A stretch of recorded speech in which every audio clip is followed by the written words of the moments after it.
On the morning of May 3rd, 2023, the hallways of Vladislav Ribnica Model Elementary School in Belgrade hummed with the routine energy of the Vračar district's elite. It was a Wednesday, and students were settling in for their first period history lessons. Among them was 13-year-old Kosta Kekmanovic, a gifted student known for his quiet demeanor and academic success. There were no outward signs of distress, no red flags visible to the teachers who praised his intelligence. But as he stepped through the school entrance at 8:40 a.m., the facade of the unassuming teenager dissolved. Armed with two CZ-99 pistols taken from his father's safe, Kekmanovic initiated a massacre that would claim the lives of 9 classmates and a security guard. The brutality of the act was compounded by its motive, a chilling desire for digital immortality. Investigators would soon uncover that this tragedy was not an impulsive snap, but a calculated production. Buried within thousands of lines of gaming chat logs and Discord servers, evidence emerged of a boy who treated murder as a quest for status. He had meticulously discussed his tactics between rounds of video games, driven by a dystopian hunger to harvest human lives for YouTube views and global infamy. Before we continue with this disturbing case, please subscribe to our channel if you haven't already, and let us know in the comments where you're watching from. Your support is what allows us to continue bringing these important stories to light. The affluent neighborhood of Vračar in Belgrade, Serbia, presents a facade of European sophistication. It is a district of historic architecture, embassies, and the kind of quiet prestige that usually insulates its residents from the visceral grit of street crime. In the spring of 2023, within one of these high-ceilinged apartments, lived Kosta Kekmanovic. To the outside observer, the 13-year-old was a product of successful pedigree. His father, Vladimir, was a prominent radiologist. His mother, a professor of biology. Kosta was a student at the Vladislav Ribnica Model Elementary School, an institution known for its academic rigor and elite student body. He played the cello and attended additional schooling, marking the checkboxes of a high-functioning, gifted child. Yet, beneath the veneer of extracurricular excellence and academic pressure, a bifurcated reality was forming. The boy who walked the hallways of Ribnica was slowly receding, replaced by a digital avatar constructed in the glow of a computer monitor. The transformation was not sudden, but a gradual erosion of empathy, facilitated by the isolation of the screen. In the year leading up to May 2023, Kosta's world contracted. The physical dimensions of his room became less relevant than the limitless, violent expanse of the servers he frequented. His upbringing, characterized by the high expectations of professional parents, created a pressure cooker of performance anxiety. Reports later indicated that he felt misunderstood and socially ostracized, a common grievance among adolescents that, in Kosta's case, metastasized into something malignant. He had requested a transfer to a different class, Class 7-2, hoping to escape the perceived slights of his peers. Instead, the feeling of alienation followed him, fueling a resentment that he did not possess the emotional maturity to process. Where the physical world offered rejection and complexity, the digital world offered binary simplicity and instant validation. Kosta immersed himself in the ecosystem of competitive first-person shooters. Games like Valorant and Counter-Strike, global offensive became his primary reality. In these environments, value is quantified by the kill-death ratio. The mechanics of these games require a specific type of hyperfocus, the ability to identify a human-shaped silhouette, align a crosshair, and execute a reflex action in milliseconds. For hours each day, the 13-year-old practiced the rhythm of virtual homicide. The dopamine loop was constant. A headshot resulted in a visual reward, a climbing score, and the grudging respect of the lobby. However, it was not merely the gameplay that shaped his trajectory. It was the communication channels that accompanied them. The documentary evidence found in his digital footprint reveals a descent into the toxic underbelly of gaming chat rooms and Discord servers. Here, the language is stripped of nuance. Slurs are colloquialisms, and violence is the universal punchline. In these unmoderated spaces, Costa sought the acceptance he felt denied at Vladislav Rybnikar.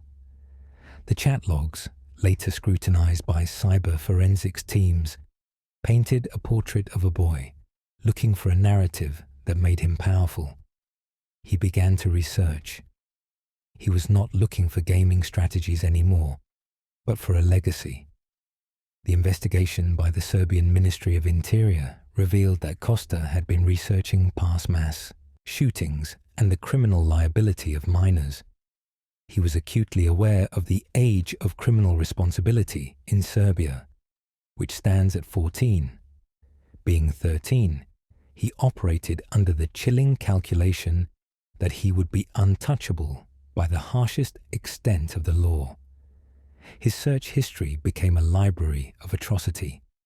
He watched documentaries about the Columbine High School massacre, studying the perpetrators not as cautionary tales, but as strategists. He idolized the notoriety they achieved.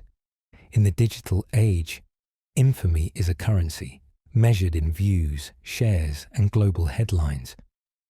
The prompt for his actions was partially rooted in this modern pathology. The desire to commit an act so spectacular that it would be immortalized in the endless scroll of the internet. He wanted the world to watch.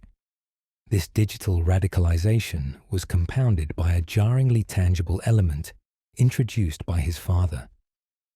Vladimir Kekmanovic, an enthusiast of firearms, made the catastrophic decision to bridge the gap between Costa's virtual simulations and ballistic reality.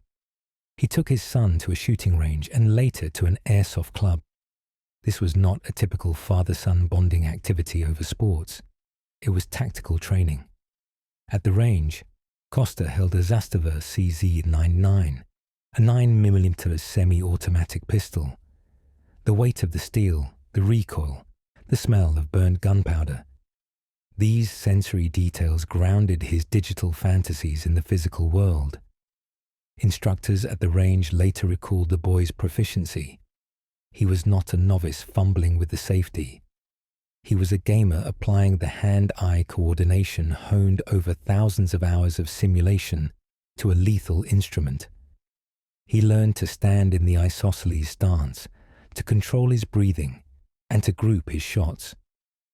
The target paper, punched through with 9mm holes, was the proof of concept. The avatar was becoming flesh. The planning phase, as evidenced by the materials recovered from his desk, was clinical and devoid of impulse. It resembled a mission briefing for the games he played. Police Chief Veselin Milic would later display these documents to a stunned nation.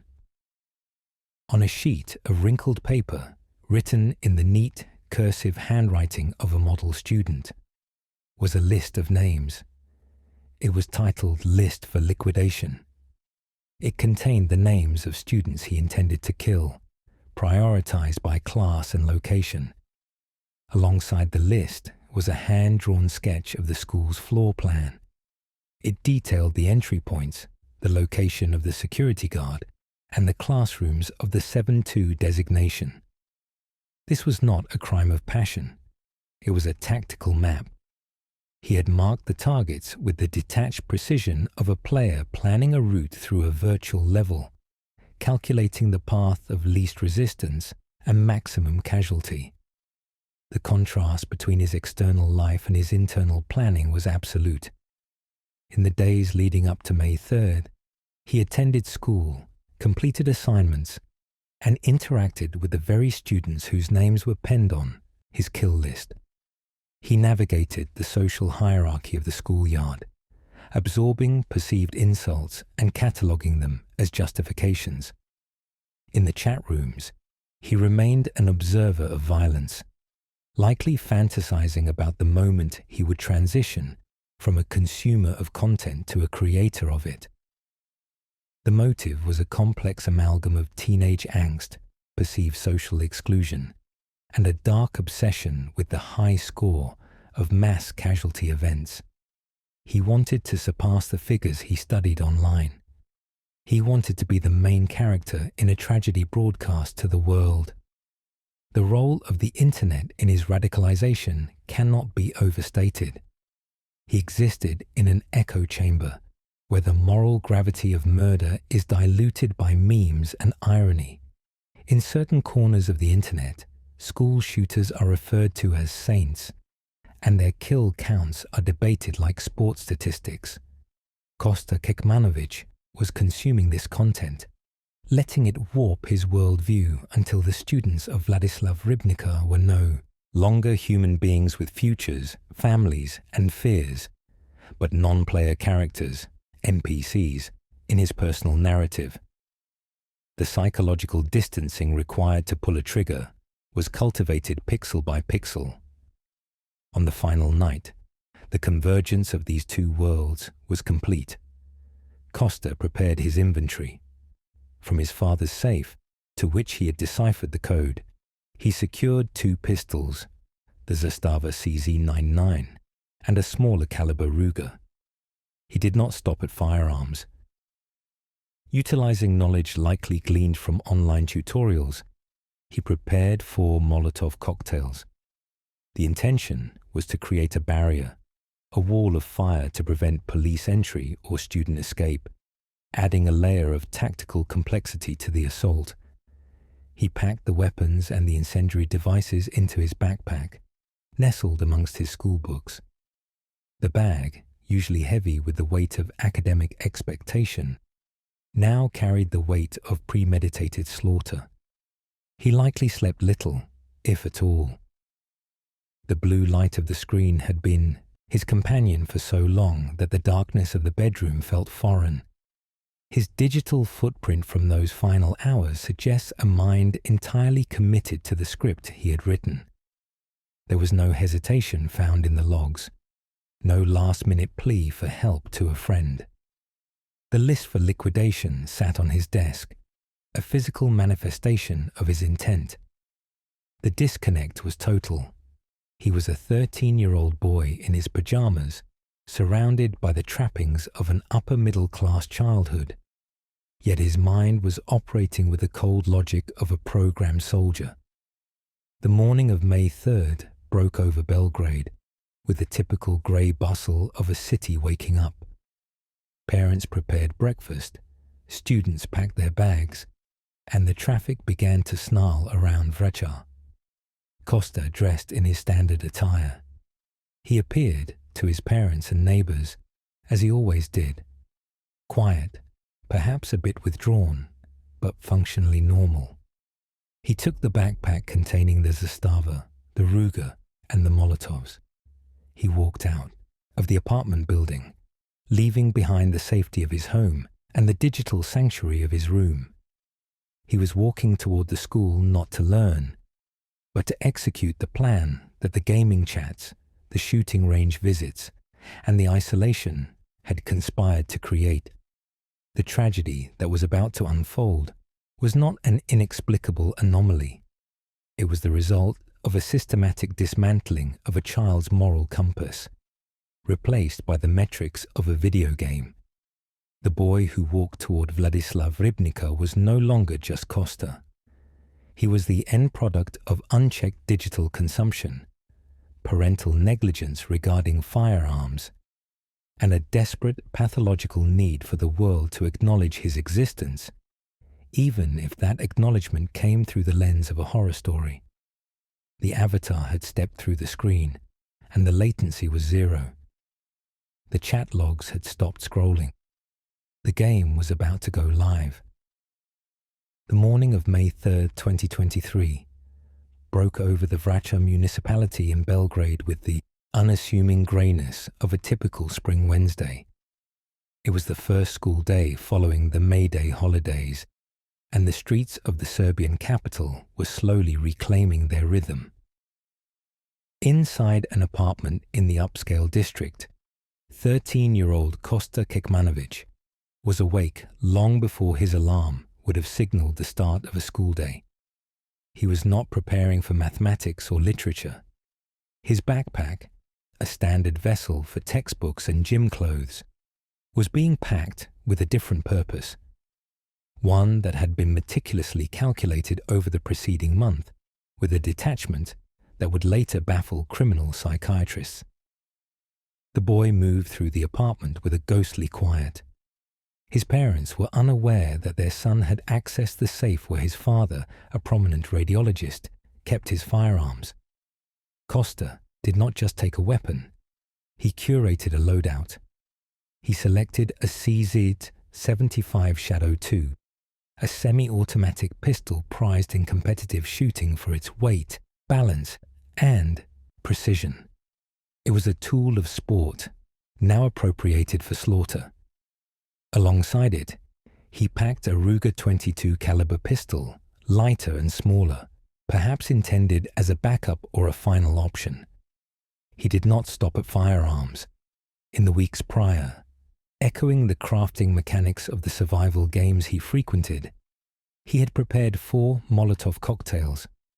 These bottles, filled with flammable liquid, were intended to create a barrier at the school's entrance, a wall of fire to prevent outside intervention, or perhaps escape. This was the setup for a performance he intended to share with the world, a grim spectacle driven by a desire for digital immortality.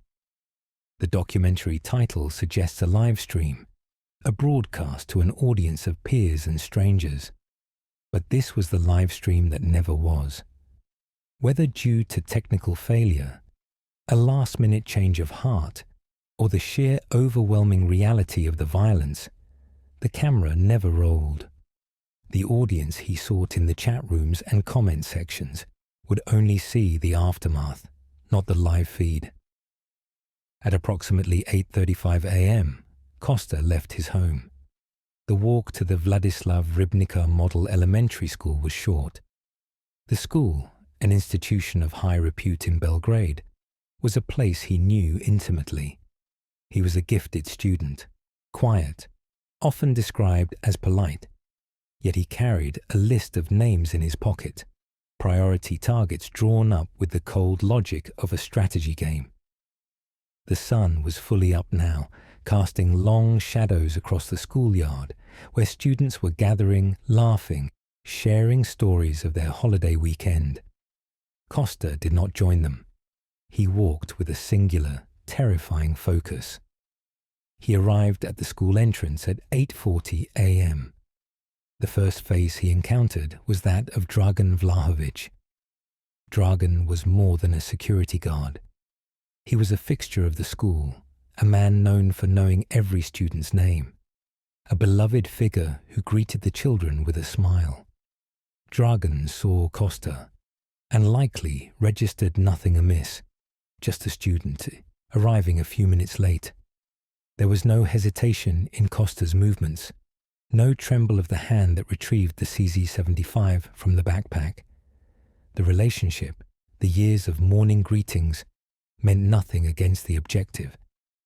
Kosta raised the weapon and fired. The shot shattered the morning routine, ending Dragan Vlahovic's life instantly. The guardian of the gate had fallen, and the barrier between the mundane world and the nightmare was breached. The sound of the gunshot echoed through the hallway, a sharp, deafening crack that did not register as danger to everyone immediately. In the confused seconds that followed, Kosta turned his aim toward the duty desk. 2 students, Anna Bojovic and Bojana Asovic, were serving as student monitors. They were 7th graders, peers, girls who perhaps had shared classes or hallways with him. They were static obstacles in his path, With the same mechanical efficiency he had displayed moments prior, he fired. The clinical precision was horrifying. At this range, with a competition-grade weapon, he did not miss.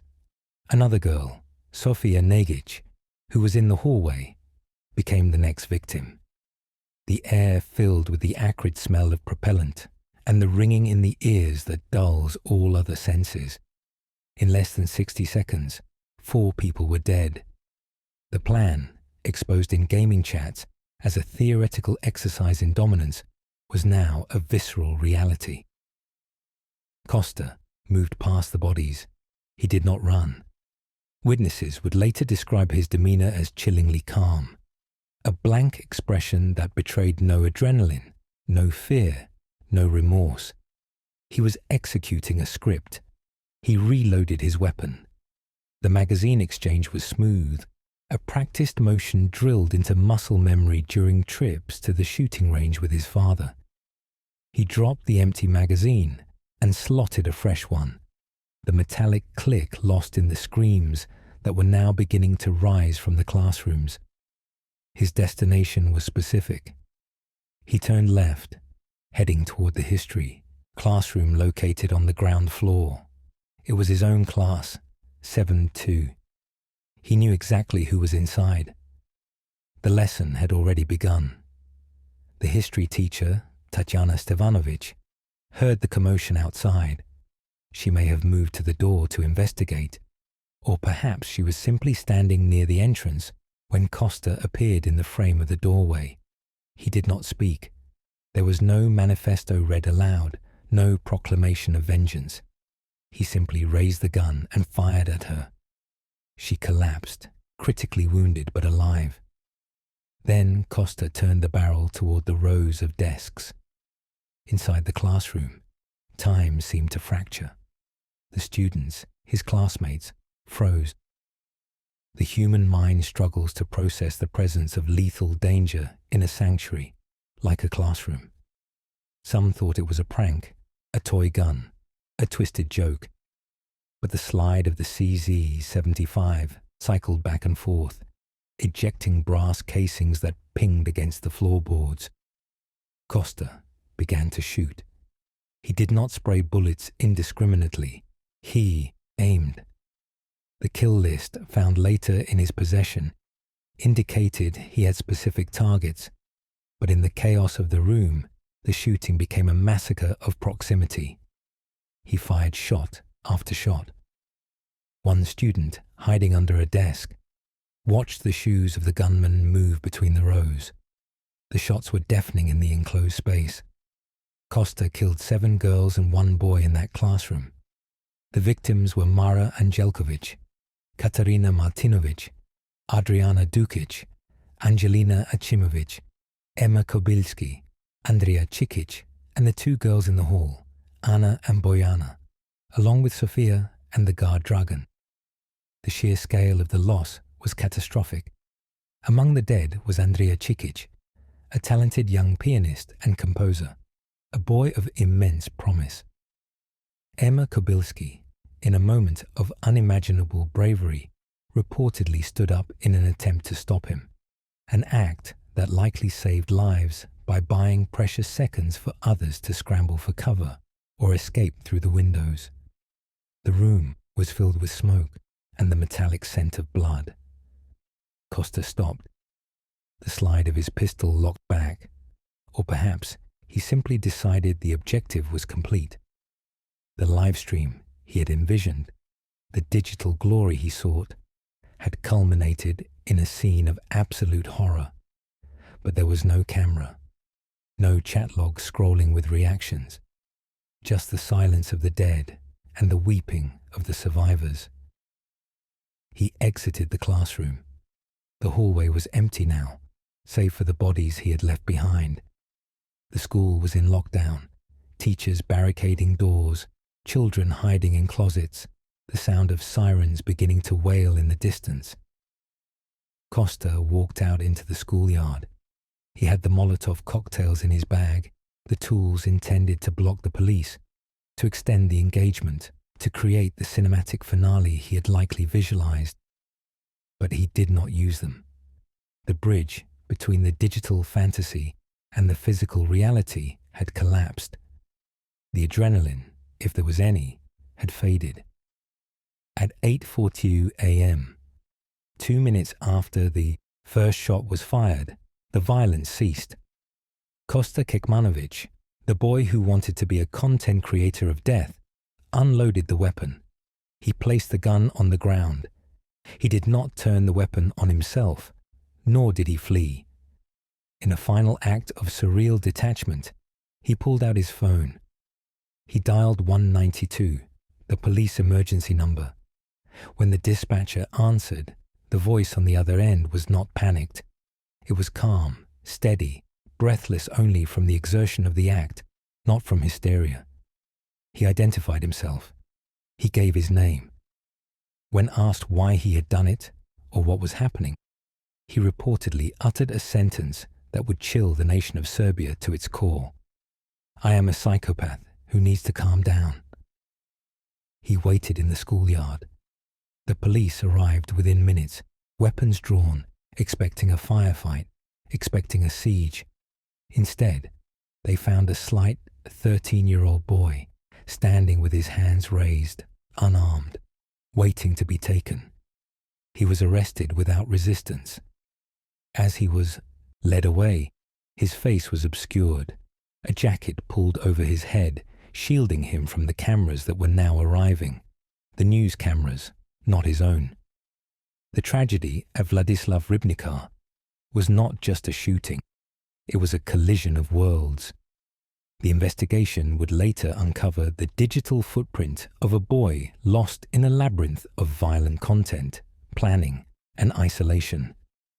The gaming chats mentioned in the documentary title referred to the spaces where he lurked, where the desensitization to violence was nurtured.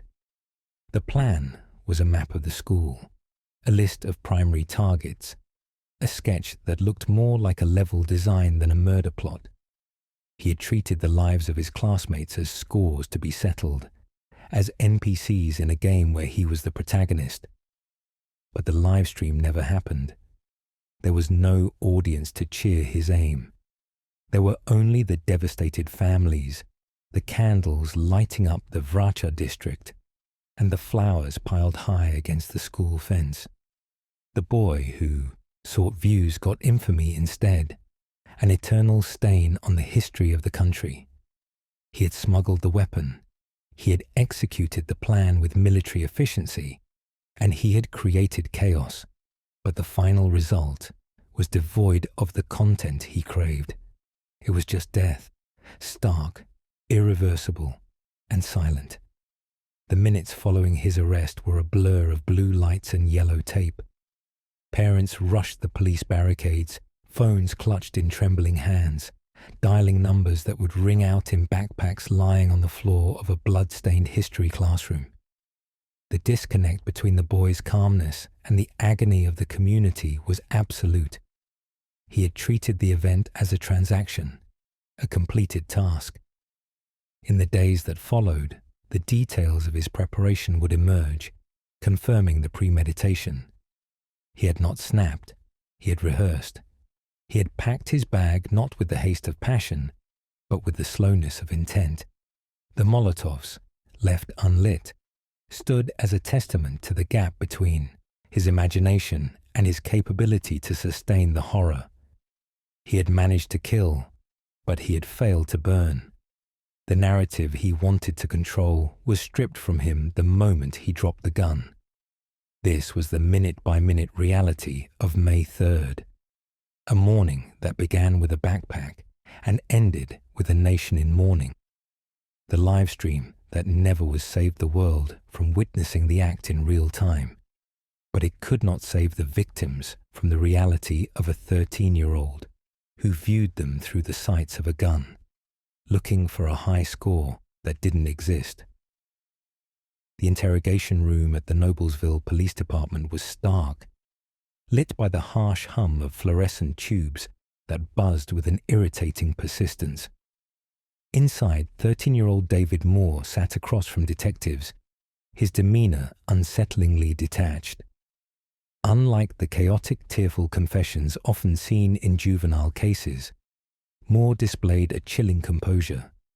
He slouched slightly in the metal chair, his small frame looking out of place in the sterile environment of a homicide investigation. Yet his eyes betrayed no confusion. He knew exactly why he was there. The interview began only hours after the incident at Noblesville West Middle School on May 25, 2018. Moore had entered his science classroom armed with 2 handguns, a .22 caliber and a .45 caliber, and opened fire, striking student Ella Whistler 7 times and teacher Jason Seaman 3 times. Both survived, but the brutality of the act was now the subject of a forensic dissection. Detective Mike Setnar led the questioning. He was looking for a motive, a crack in the armor, a sign of the child beneath the shooter. Instead, he found a wall of apathy. When asked about the shooting, Moore's responses were clipped, devoid of emotional weight. He did not cry for his parents. He did not ask about the condition of Ella Whistler or Jason Seaman. At one point, with a casualness that stunned the investigators, Moore simply stated he was bored. The audio recording of the interrogation captured the scratching of chairs and the low hum of the ventilation, but it failed to capture any remorse. The detectives realized quickly that a verbal confession would not be the centerpiece of the prosecution. The boy was too shut down, too psychologically barricaded. The true narrative of the crime would have to be pulled from the digital ether. While Moore sat in the interrogation room, a team of digital forensic experts was dismantling his electronic life. They seized his iPhone, his Xbox, and his computer, connecting them to Celebrite machines to extract the raw data of his existence. What they found within the terabytes of data transformed the case from a spontaneous act of violence into a study of cold, adult-like premeditation. The narrative that the defense might attempt to spin, that of a snapped child or a victim of bullying, began to crumble as the logs scrolled across the monitors in the forensic lab. The first piece of damning evidence was a video file found on Moore's phone. It had been recorded just moments before he left for school that morning. In the footage, Moore held the weapons, staring into the camera lens with a practiced menace. He uttered a phrase that would echo through the courtroom later. "Tomorrow is Friday. You know what that means." It was a performance, a deliberate creation of content intended for an audience he hoped to cultivate. The prosecution later argued this video was the smoking gun of his motive. A desire for infamy, a hunger to be seen and feared, modeled after the media spectacles of previous school shooters. He wasn't just committing a crime, he was creating a legacy, however twisted, for the digital age. But the investigation went deeper than the video. The forensic team cracked open his search history, revealing a timeline of obsession that stretched back months.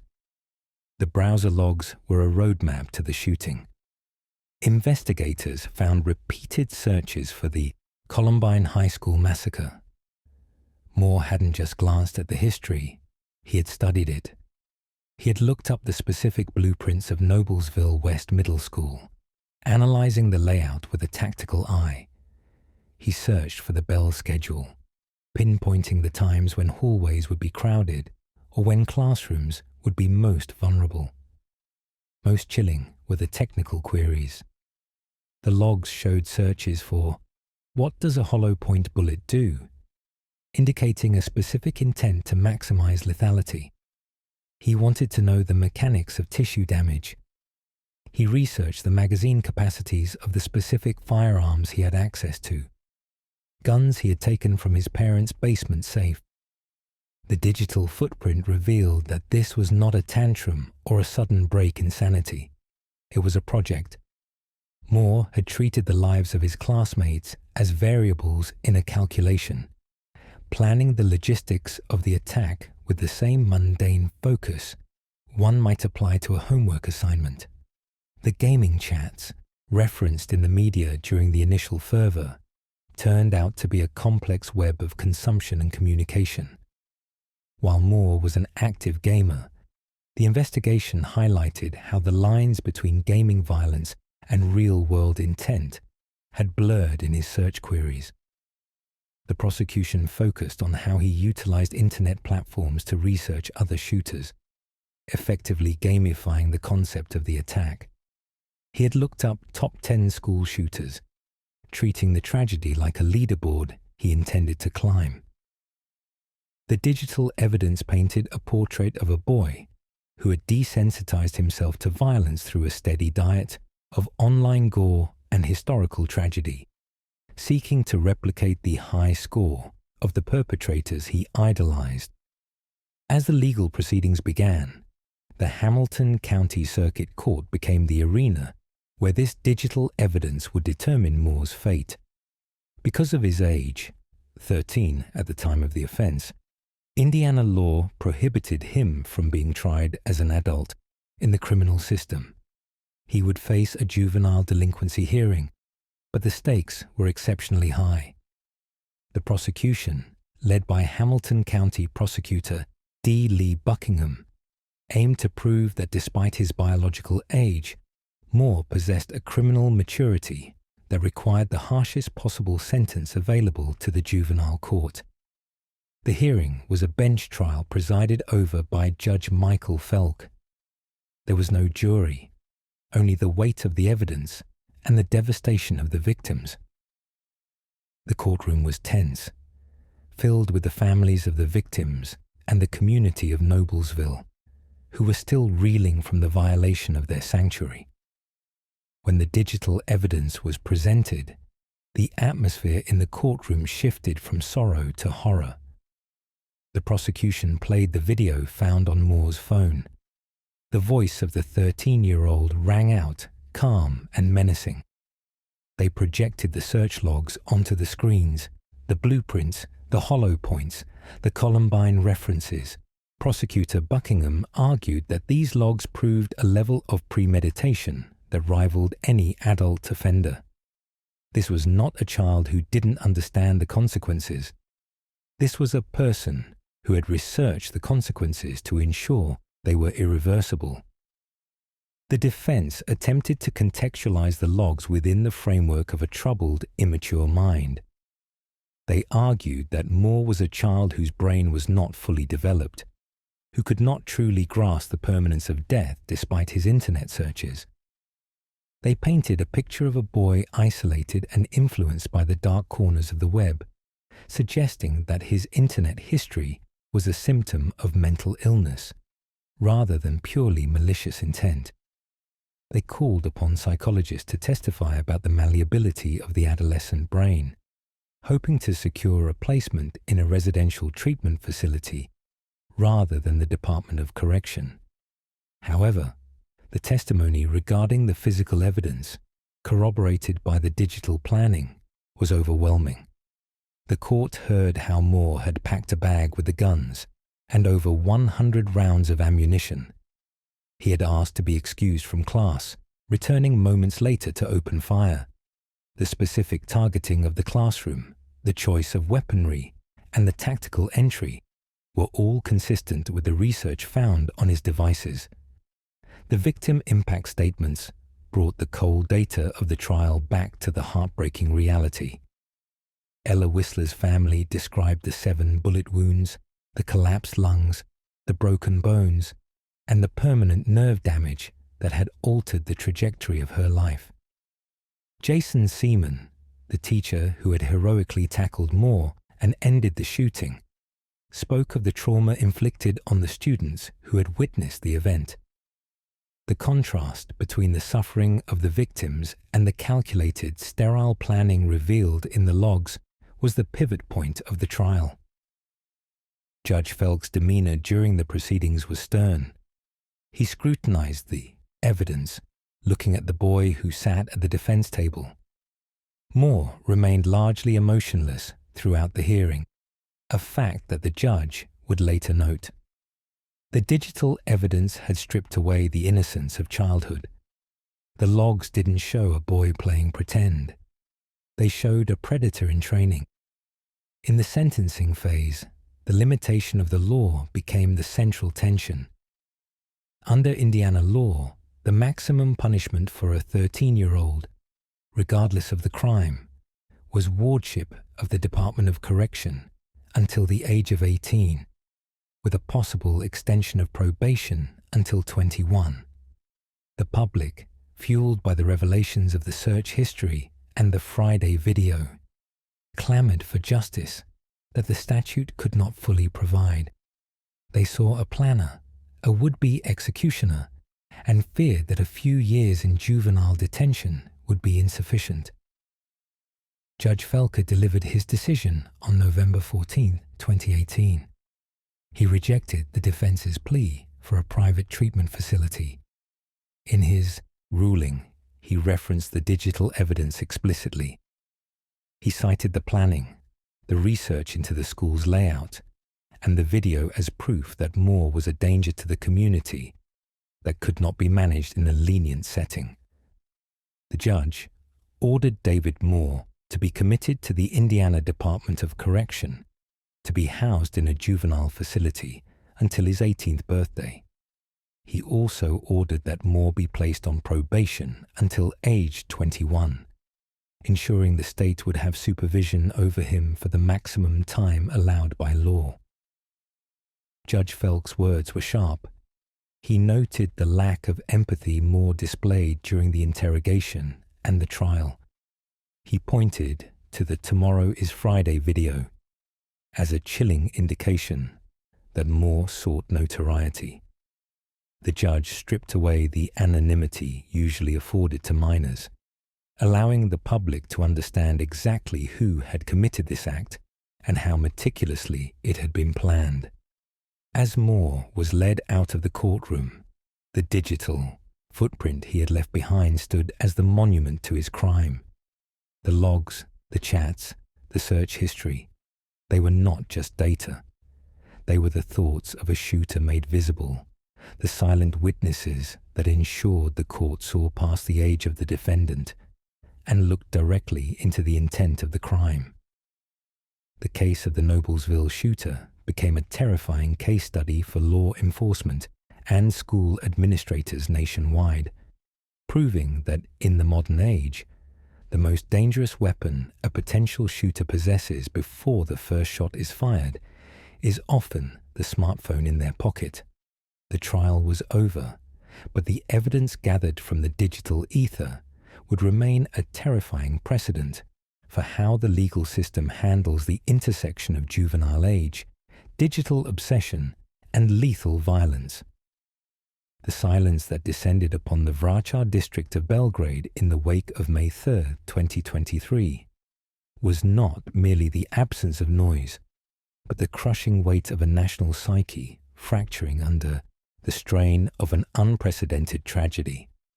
In the immediate aftermath of the shooting at the Vladislav Ribnikar Model Elementary School, the focus shifted from the chaotic horror of the morning to the chilling, sterile reality of the forensic and sociological autopsy.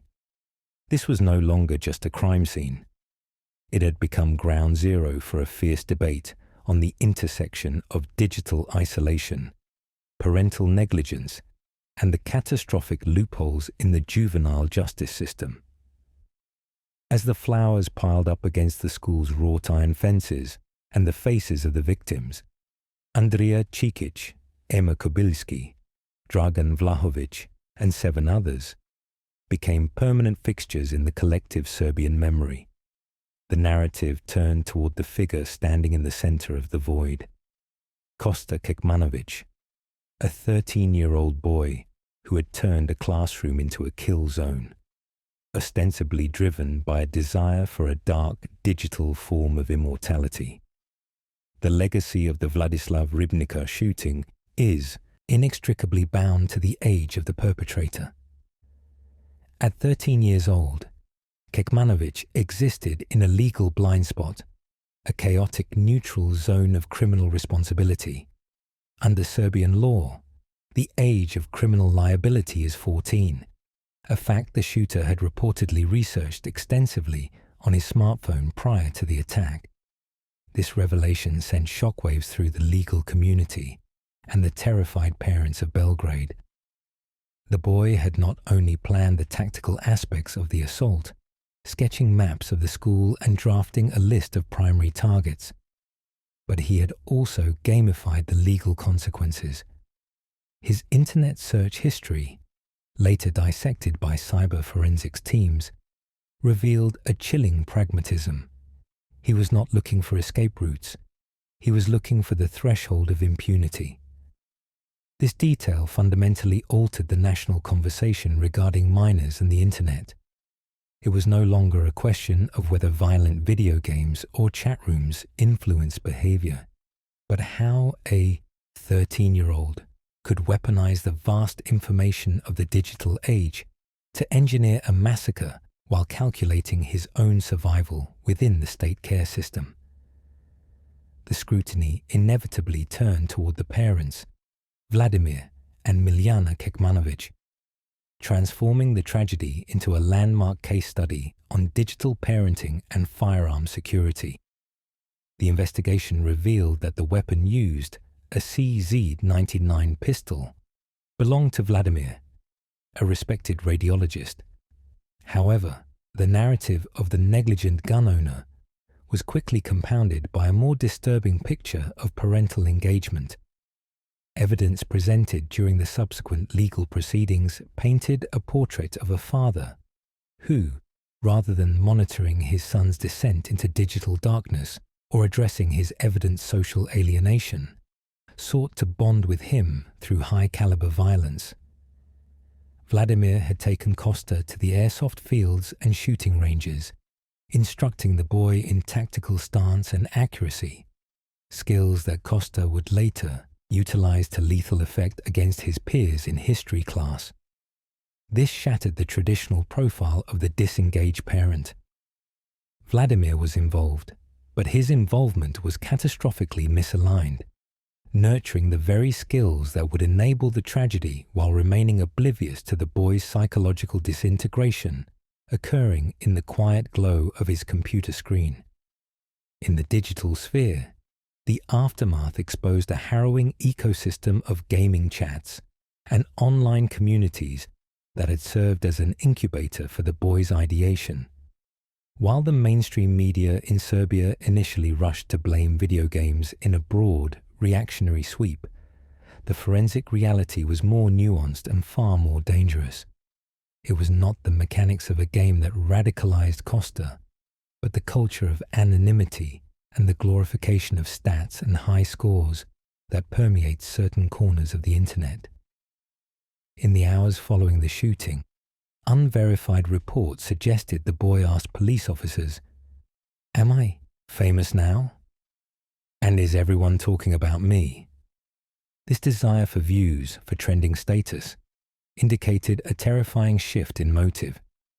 The shooting was performed with the performative energy of a live stream, designed for an audience that Costa believed was watching, or would be watching, in the posthumous digital analysis. The gaming chats he frequented were scrutinized not just for accomplices, of which there were none in the physical sense, but for the feedback loops that validate antisocial aggression. The digital footprint revealed a boy who felt invisible in the real world, but saw a path to godhood through the infamy algorithms of the internet. The impact on the families of the victims has been a slow, agonizing erosion of normalcy. For the parents of Andrija Cikic, a gifted young pianist and composer, the loss was not just personal, but cultural, a theft of potential that resonated deeply with the public. The Serbia Against Violence protests that erupted in the weeks following the shooting were the physical manifestation of this grief. Tens of thousands of citizens marched through Belgrade, demanding the revocation of broadcasting licenses for television stations that promoted violence and reality show aggression. effectively drawing a direct line between the toxic media diet of the nation and the actions of a 13-year-old boy. The protests were a desperate attempt to reclaim the societal narrative from the nihilism that Costa represented. They argued that the shooter was not an anomaly, but a symptom of a society where digital cruelty goes unchecked and where the monitoring of a child's mental health is secondary to their academic or social performance. This cultural reckoning forced a painful re-evaluation of digital privacy within the home. In living rooms across the Balkans and beyond, parents began the uncomfortable process of auditing their children's digital lives. The Kekmanovic case proved that the danger was not always a stranger in a van, but often the child in the next room, armed with a smartphone and a sense of grievance nurtured in closed Discord servers or gaming lobbies.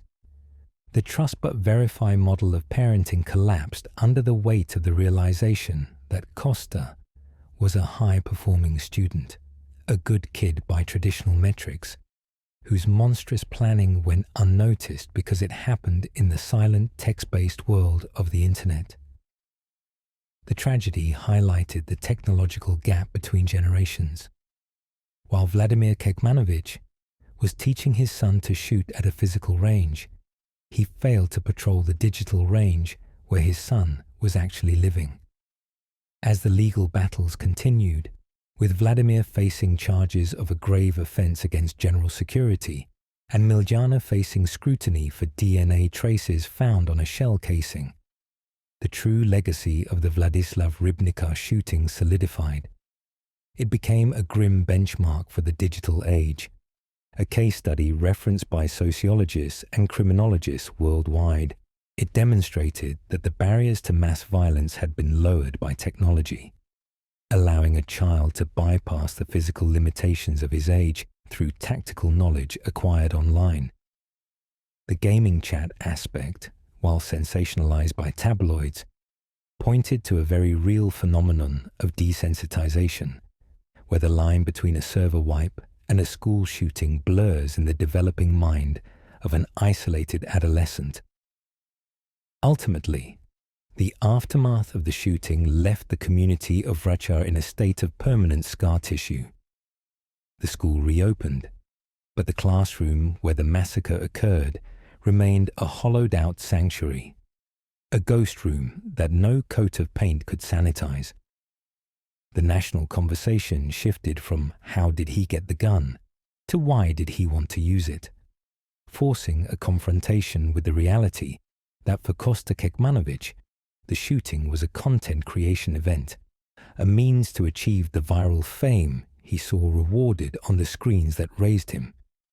The victims' families are left to navigate a world where their children are frozen in time, while the boy who killed them remains in a psychiatric institution, a living ghost in the machine of the justice system, protected by the very laws he studied to exploit. The digital parenting revolution that followed was born of blood, a reactionary panic to ensure that no other parent would ever have to ask the police if their child was the one behind the trigger or the one lying in front of it.